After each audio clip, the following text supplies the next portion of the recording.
আজ ঘুমের থেকে উঠে সকাল সকাল কাজকর্মগুলো কমপ্লিট করে স্নান ধান করে আজ হচ্ছে পুজো দিয়ে নিলাম। তো সকাল সকাল আজকে কিন্তু পুজোটা দিয়ে নিয়েছি। তো কেন দিয়েছি সেটা তোমাদের বলবো। তো আজকে কিন্তু দেখো এই যে আমাদের গাছের এই কলকে ফুলগুলো হলুদ হলুদ, এই ফুলগুলো দিয়ে পুজো দিতে না ভীষণ ভালো লাগে। মানে সিংহাসনটা একদম তাকিয়ে থাকে, তোমরাও দেখলে বুঝতে পারছো। তো আজ একটু সকাল সকালই পুজোটা দিয়ে ব্লগটা স্টার্ট করলাম। আর আজকে কী স্পেশাল সেটা তো তোমাদের জানতে ইচ্ছে করছে, তাই না? তো আজকে কিন্তু স্পেশাল একটা দিন, ভীষণ 12ই জ্যৈষ্ঠ। মানে 12ই জ্যৈষ্ঠ বাংলাদেশে ভীষণ বড় অনুষ্ঠান হয়, যেহেতু 108 বিঘা জমি নিয়ে হয়তো না, এটাই আমি শুনেছি, হয়তো আমার এখন একটু মনে পড়ছে না। যাই হোক, 108 বিঘা নিয়ে অনুষ্ঠান হয়, বিশাল বড়। তো এটা অনেকেই হয়তো জানে, আবার অনেকেই হয়তো জানে না। তেমনই 12ই জ্যৈষ্ঠ থেকে বিকেলবেলা সন্ধ্যের থেকে দল ঢোকে। আর হচ্ছে 13ই জ্যৈষ্ঠ সারাটা দিন অনুষ্ঠান গান বাজনা হয়, বিকেলবেলা শেষ হয়। তো বাবাকে ছোটোবেলার থেকেই দেখেছি এই অনুষ্ঠানটা করতে, ভীষণ ভালো লাগতো। কম বেশি আমরাও কিন্তু বাবাকে হেল্প করতাম। বাবাকে না, মানে এই যে দল ঢুকতো ডাঙ্কা ঠাঙ্কা বাজিয়ে এদের সেবা যত্ন খাওয়া দাওয়া, এই জিনিসগুলো কিন্তু আমরা ছোটোবেলার থেকেই করতাম, ভীষণ ভালো লাগতো। একদম সত্যি কথা বলবো, এই যে এত দল আসে, মানে এত লোকদের খাওয়াই দাওয়াই কী যে একটা আনন্দ করে করতাম সেটা তোমাদের কি বলবো। তো যাই হোক, আজকে যদিও এই যে আমি যে পুজোটা দিলাম, আজকে হচ্ছে কিন্তু 13ই জ্যৈষ্ঠ। তো আমি কিন্তু খুব সকাল সকাল আজকে লাড্ডু দিয়ে পুজো দিয়ে দিলাম, কারণ যেহেতু আমি তো অত বড় অনুষ্ঠান করতে পারবো না, জানি না কপালে কোনো দিন হবে কি না, কিন্তু আমার সামর্থ্যে যেইটুকু হয়েছে আমি সেইটুকুই আমার তরফ থেকে চেষ্টা করেছি। তো যাই হোক, এই যে দেখতে পাচ্ছ, এই যে ইনি নাম কিন্তু এনার হচ্ছে গণেশ পাগল আর কি, যেটা আমরা বলি। অনেকেই হয়তো চেনে না, কিন্তু যারা না চেনো আজকে আমার ভিডিওটা দেখে চিনে নাও। আর যাই হোক, এনার অনুষ্ঠানে যে বৃষ্টি হবে না এটা কিন্তু ভাবাই যায় না, কারণ প্রতি বছরই এনার অনুষ্ঠানে কিন্তু বৃষ্টি হবেই। এটা একটা মানে কি বলবো, অলৌকিক বলতে পারো। আর দেখো আকাশটা কত সুন্দর। তো hello my sweet family, welcome back to my channel. তোমরা সবাই কেমন আছো? আশা করছি তোমরা সবাই খুব ভালো আছো, আমি অনেক ভালো আছি। তোমরা সবাই সঙ্গীতা সিম্পল ব্লগে নতুন একটা ভিডিওর সাথে জানাই তোমাদের অনেক ভালোবাসা। ফ্রেন্ড, ওই যে বৃষ্টি অবধি শেয়ার করেছিলাম ওইটুক হচ্ছে 13ই জ্যৈষ্ঠ। আর এইটা হচ্ছে তোমার হচ্ছে এই যে আজকের সকালটা জল দিচ্ছি গাছে, এটা হচ্ছে কিন্তু 14 তারিখ আজকে। তো যাই হোক, সকাল থেকে আজকের ব্লগটা স্টার্ট করছি বলবো না, কারণ ব্লগটা স্টার্ট করে দিচ্ছি কালকে। যেহেতু 13ই জ্যৈষ্ঠ, বৃষ্টির জন্য সারাদিন ব্লগ শ্যুট করতে পারিনি আর শেয়ারও করতে পারিনি। আর এমন একটা স্পেশাল সুন্দর দিন, সেটা তোমাদের সাথে আমি না শেয়ার করে আর থাকতে পারলাম না। অল্প একটু যেটুকু পেরেছি, অল্প একটু, কারণ ওই দিনটা একটা এতটাই স্পেশাল আমার কাছে। তো এই কারণেই যাই হোক, তোমাদের ওইটুকু শেয়ার না করলেই নয়, যেহেতু ইচ্ছে ছিল পুরোপুরি শেয়ার করার। যাই হোক, পারিনি বৃষ্টি বর্ষার কারণে।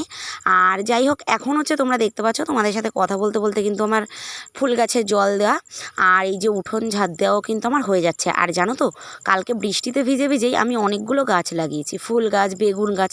সেটা তোমাদের আমি অবশ্যই ব্লগে দেখাবো, আমার ব্লগ দেখতে থাকলে। প্রত্যেক দিন একটু একটু করে, একবারে দেখালে তো ইন্টারেস্টটাই থাকবে না, তাই না? তো তারপরে যাই হোক, ওপাশটা ঝাড় দিয়ে না চলে এসে, আর দেখো আমাদের গাছের না আমগুলো সব পড়ে যাচ্ছে। তো আজকে না ভাবছি যে একটা পাড়ার ডিসিশান নেবো, কারণ এই এমনিতেই এত অল্প আম হয়েছে, তারপরে আবার সব আমগুলো পড়েই যাচ্ছে। আর ওদিকে আমি উঠোন ঝাড় দিয়ে এবার চলে এসেছি উনুনের ছাই তুলতে। তো উনুনের ছাই তুলে নিলাম এই যে। আর এদিকে দেখো আমি রান্নাঘরটাও ঝাড় দিয়ে নিচ্ছি, কারণ এখনও ঘরের কাজে আমি হাতই দিইনি। ঘুম থেকে উঠেই না ফুল গাছে জল দিয়ে উঠোনটা ঝাড় দিয়ে নিলাম, তারপরে ঘরে এসে বাসনটা বের করে দিচ্ছি, সেটা একটু স্কিপ করে গেলাম তোমাদের সাথে। আর এখন হচ্ছে এই যে রান্নাঘরটা মুছে নিচ্ছি। আর যেহেতু কাল না বৃষ্টি হয়েছিল, তো কারেন্ট নেই কাল থেকে, জানো তো কী যে ভিডিও শ্যুট করবো। আর আমার এই রান্নাঘরটা এমনভাবেই করা, সূর্যের আলো একদমই পড়ে না এই রান্নাঘরটায় আর কি, তার জন্য ভীষণ মুশকিল হয় ভিডিও শ্যুট করতে আমার। যাই হোক চলো, এরপরে উনুনটা আমার লিপা কমপ্লিট হয়ে গেলো। এরপরে আমি হাঁড়িতে মাটি লিপে নিচ্ছি, কারণ আমার যদি হাঁড়ির নিচে কালি কালি থাকে আমার একদম ভালো লাগে না। তো প্রত্যেক দিন কিন্তু রান্না করার আগে আমি এই হাঁড়িটা ভালো করে মাটি দিয়ে লিপে নিই, তারপরে একটুখানি শোকায়, তারপরে রান্না করি। আর তারপরে যাই হোক, ওই রান্নাঘরটা কমপ্লিট করে এবার এই রান্নাঘরটা আমি মুছে নিয়েছি।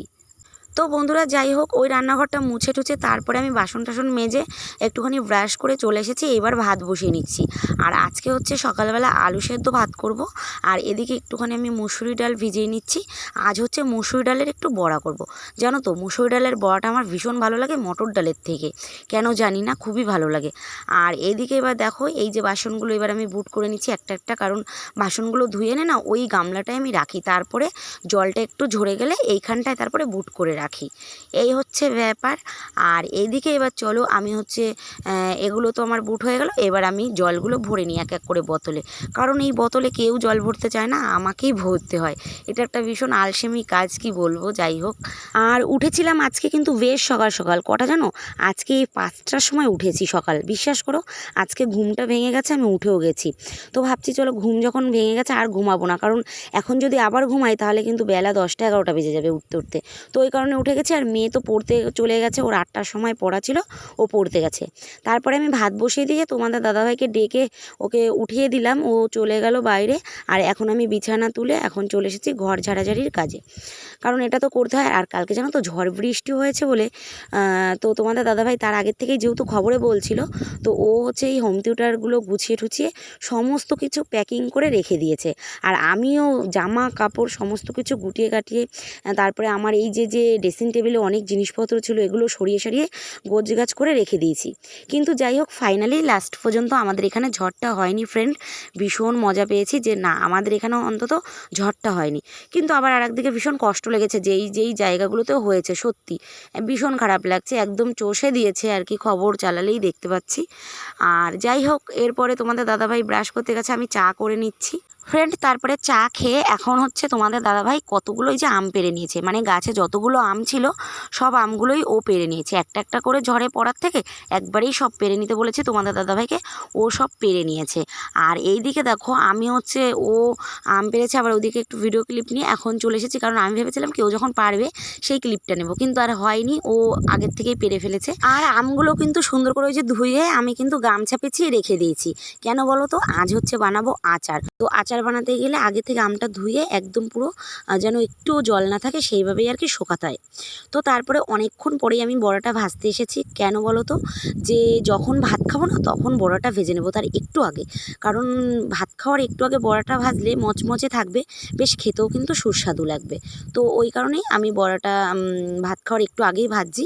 আর সাথে কিন্তু ভেজে নিয়েছি শুকনো লঙ্কা, কারণ শুকনো লঙ্কা ডালের বড়ার সাথে কিন্তু অসাধারণ লাগে।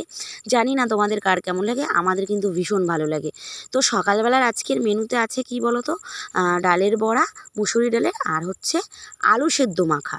তো বন্ধুরা, আজ কিন্তু সকালের ব্রেকফাস্টে আছে মুসুরি ডালের বড়া, সাথে লঙ্কা ভাজা, আর আছে আলু সেদ্ধ মাখা কাঁচা পেঁয়াজ দিয়ে। আর এর সাথে মিক্সড আছে শুকনো লঙ্কা আর বেশি করে তেল, সর্ষের তেলটা কিন্তু একটু বেশিই দিতে হয় আলু সেদ্ধতে।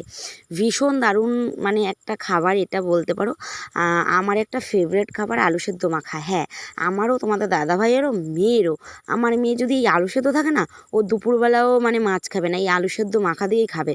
হ্যাঁ, অবশ্যই কিন্তু এটা কাঁচা পেঁয়াজ দিয়ে হতে হবে, আর শুকনো লঙ্কাটা ভেজে হতে হবে, কারণ কাঁচা লঙ্কা দিলেও হবে না, আবার ভাজা পেঁয়াজ দিলেও কিন্তু হবে না।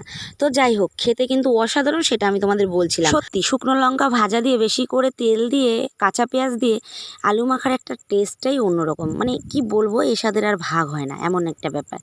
যাই হোক, এটা খেয়ে আবার দুপুরে রান্নাবান্না আছে।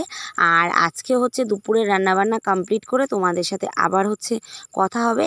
তো কী নিয়ে কথা হবে সেটা কিন্তু তোমরা অবশ্যই দেখবে, কেউ কিন্তু ভিডিওটা স্কিপ করবে না। আর আজকে না সকালবেলা একটু আমিই খেয়ে নিচ্ছি, কারণ তোমাদের দাদাভাইয়ের ভাত বাড়া আছে, ও একটু পরে খাবে। কারণ ও হচ্ছে, তোমরা দেখেছো দুদিন আগে যেই ফ্যানটা আমি কিনেছি না, ওটার তারটা একটু প্রবলেম দেখা দিচ্ছে। তো ও ওই ফ্যানের তারটাই আর কি ঠিক করছিল। জানি না, নতুন জিনিসটা কিনলাম, হয়তো একটু লোডটা বেশিই পড়ে যাচ্ছে, কারণ ওই ফ্যানটা কেনার পরে না ওটাই বেশি ইউজ হচ্ছে, ওপরেরটা কম হচ্ছে। এই হচ্ছে ব্যাপার, জানি না এবার কিসের থেকে হয়েছে। আর যাই হোক, ঠিক করতে হবে। যদি তোমাদের দাদাভাই মোটামুটি কারেন্টের কাজটা পারে, বলতে পারো সমস্ত টুকটাক ওই ঠিক করে ফেলে, যতক্ষণ আর কি ও পারে ততক্ষণ নিই না। তো ফ্রেন্ড যাই হোক, খাওয়া দাওয়া দুপুরের কমপ্লিট করে এখন হচ্ছে রাত কটা বলো তো? এখন রাত কিন্তু 9টা বাজে। সত্যি তারপরের ভিডিওটা আমি শ্যুট করতে পারিনি, কেন বলো তো? 2 রকমের আচার করেছি, ভীষণ পরিমাণে টাইম লেগে গেছে এই আচারটা করতে, তো আমি আর কোনো ক্লিপই নিতে পারিনি। আর এটা সারাদিন গামলায় করে আমি রেখে দিয়েছিলাম, ফ্যানের হাওয়াতে পুরো ঠান্ডা হয়েছে। আর এখন আমি বয়মে আর কি ভরে রেখে দিচ্ছি। তো এই আচারটা কিন্তু বহুত দিন ভালো থাকে, তুমি চাইলে 2 বছরও খেতে পারো, একদম ফ্রিজ লাগবে না, একদম 100% গ্যারান্টি। যদি তোমরা এই আচারের রেসিপিটা জানতে চাও অবশ্যই আমাকে কমেন্টে জানিও, আমি কিন্তু বলে দেবো পরের ভিডিওতে। আর এতটা সুন্দর এই আচারটা করলে স্মেল বেরোয়, একটা মশলা তৈরি করতে হয়, তোমাদের কি বলবো, মানে এই আচারটা যদি তোমরা একবার খাও তাহলে বুঝতে পারবে যে সত্যি আচারটা ভীষণ ভালো। তো যাই হোক ফ্রেন্ড, তোমরা যদি এই আচারটা বানাতে চাও তাহলে কিন্তু আমাকে অবশ্যই কমেন্ট করবে। আর হচ্ছে এই আচারটা দেখে, আমার এই আচারটা দেখে কার কার লোভ লাগছে সেটাও কিন্তু জানাবে। যাই হোক, আচারও ভরছি, আর এদিকে মেয়েকে একটুখানি ম্যাগি করে দিয়েছিলাম, সেটা আবার একটু ঠান্ডা করে দিচ্ছি। আর এদিকে তোমাদের দাদাভাইও দেখো আচার খাচ্ছিল। আর সত্যি কথা বলবো তোমাদের, আমি আচার করি একমাত্র আমার মেয়ের জন্যই, ওই ভীষণ ভালো খায়, ঘুরে ঘুরে খায়, বেশ ভালো লাগে। আর তোমাদের দাদাভাই অতটাও খায় না, যখন মনে পড়ে একটু খায়, নাহলে খায় না। তারপরে যাই হোক, রাত বাজে এখন 12টার সময় আমি একটু রেডি হয়েছি, শর্ট ভিডিও বানাবো ওই কারণে। আর তোমাদের আরেকটা কথা আমি বলতে চাই বন্ধুরা, যে এই যে আচার বানিয়েছি না, এই আচারটা কিন্তু আমাদের গাছেরই আম। তো আমাদের গাছের আম কিন্তু প্রায় 800-900 গ্রাম করে এক একটা আমের কিন্তু ওয়েট হয়, তাহলে ভাবো কত বড় বড় আম হয়। আর কাঁচা থাকতে এতটাই টক লাগে, কিন্তু পাকলে আবার ভীষণ মিষ্টি হয়। কিন্তু পাকার ওয়েট অবধি করতে গেলে সব পাখিতে খেয়ে ফেলে, আর আমরা একটাও পাই না। তো ওই কারণে যাই হোক, আর পাকেও না একদম লাস্ট সিজন আর কি, তো এতটাই লেট করে পাকে একটা একটা করে, আর ততক্ষণে পাখিতে খেয়ে খেয়ে সব চাপা করে দেয়। এই জন্য যাই হোক, এবার পরিকল্পনায় নিলাম আর পাকাবো না, গাছে একটা একটা করে পেরেই আচার করে নেব, তো ওই কারণে করে নিয়েছি। আর চলো এখন আমি হচ্ছে একটুখানি ভিডিও বানাবো, তোমরা সবাই কিন্তু ভালো থেকো, সুস্থ থেকো ও আমার পাশে থেকো। আর আজকে আমি আর ভিডিওটা বাড়াবো না, ভিডিওটা আমি এইখানেই শেষ করব। তোমরা সবাই ভালো থেকো। তো চলো friend, good night, love you.